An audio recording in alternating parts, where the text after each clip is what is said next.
In the Simpsons Treehouse of Horror 3 segment, Dial Z for Zombies, Bart and Lisa find themselves at a pet cemetery. In the foreground of this cemetery, there are 3 headstones with the names Fish Police, Capital Critters, and Family Dog.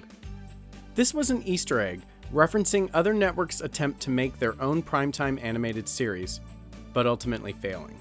Each of these shows are interesting enough to have their own episode, but today I want to talk about Family Dog, because this one is by far the most interesting. First of all, the names attached to this show are very impressive, including Steven Spielberg, Tim Burton, Brad Bird, Danny Elfman, Chris Buck, and Paul Dini. Even with all this star power, the show was panned and ultimately canceled after 5 weeks. So, why did this show fail? And could something have been done?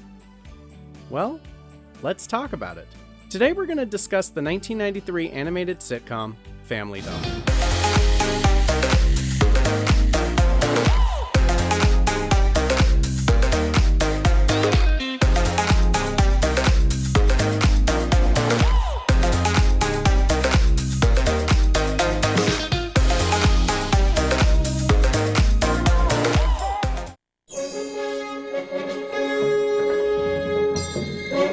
In the mid-1980s, Steven Spielberg created the series Amazing Stories, an anthology series that consisted of tales of sci-fi, horror, and fantasy.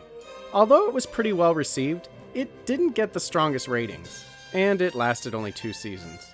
The show has since fallen into obscurity, so unless we live in a world where Hollywood is completely terrified to make any new original content, to the point where they will dig up anything to reboot it, we probably won't be hearing much about this show. Oh, that's right. We do live in that world. Anywho, in Season 2, there was an episode titled Family Dog. The premise was basically a look at the typical American family and its dog. The episode was split into 3 segments. The first showed the family in their natural environment, and the dog just trying to exist in this house. The second segment was the family watching a home movie of last year's Christmas. And the third segment was the dog getting sent to attack dog school to prevent their house from getting robbed, but the program works too well and the dog ends up becoming part of a group of bandits. The episode was successful, and there was talk about spinning it off into a series of its own. Cut to the early 90s.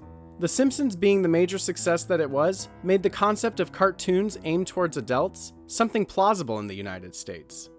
The climate was perfect to put Family Dog into production. All the big names from the Amazing Stories episode returned for the series except for Brad Bird, who felt that the show would not work as an ongoing series. The writing was then passed off to several writers, including Paul Dini. Things were bumpy from the start. Family Dog was initially going to be released in 1991.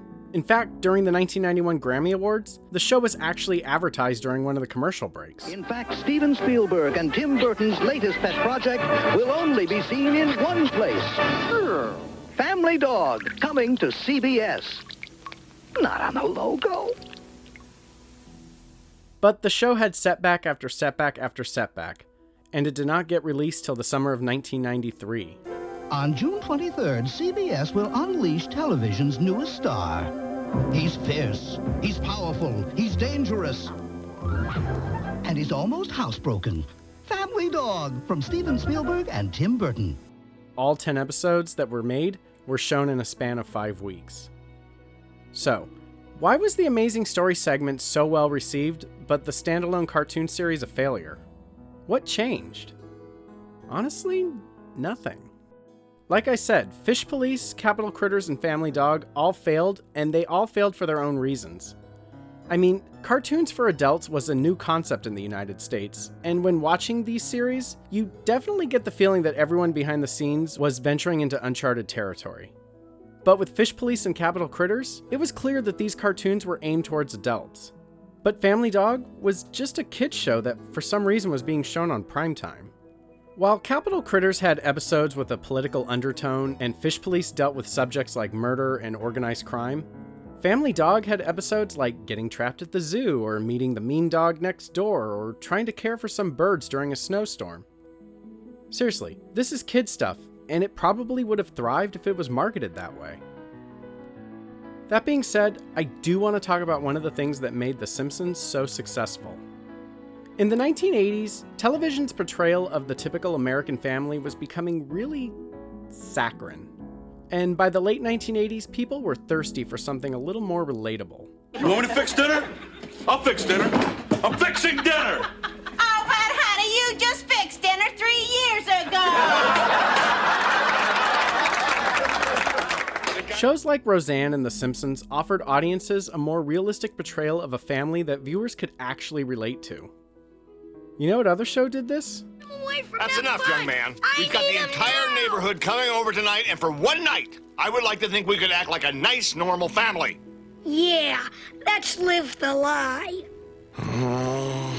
Although I stand by that Family Dog was meant for kids, all of the storylines were up against the backdrop of the crumbling ideology of the nuclear family. Die, scuzzbag! Mommy, I'm bored again. Honey, why don't you go help Daddy watch TV? Yeah, watch TV. Dad isn't watching TV. He's sitting there asleep drooling. Like this. Ugh. Billy, you're not being very helpful. One of the main critiques of the show is that the family is really unlikable. And yeah, that's definitely true. Hey, what is it? What is this? Doggy ready for the dog show. Stupid dog.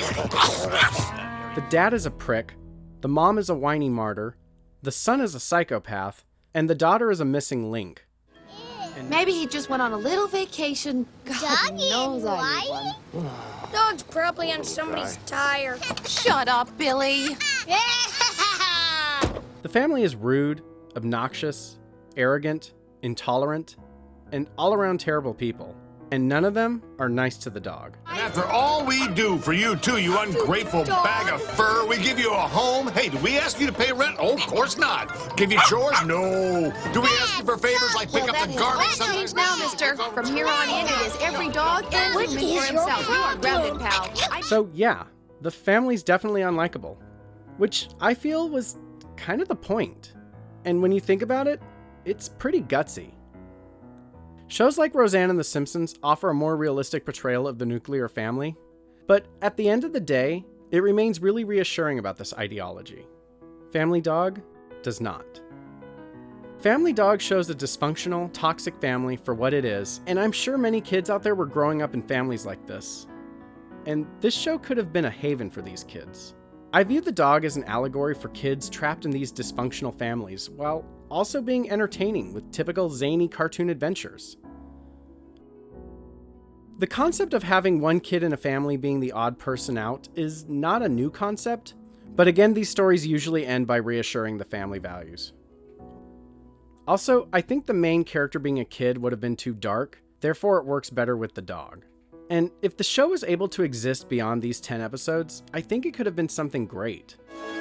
Oh, isn't that sweet? It looks like they're in love. But this flight's already overbooked. Bye-bye! But making this show a primetime series instead of something like a Nickelodeon series pretty much sealed its fate. Now, I can't continue to praise the show without acknowledging some of its very obvious shortcomings.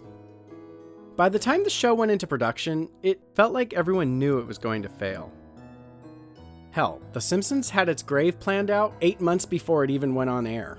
So the show does have an overall feeling of being, well, to put it bluntly, half-assed. There's continuity errors, repeat dialogue. Oh my God, Skip. The poor dog. Oh my God, Skip. The poor dog. Oh, man! And some of it doesn't even match. Oh, man! But don't let these shortcomings discourage you from checking this show out. Family Dog could, and frankly should, have been something iconic.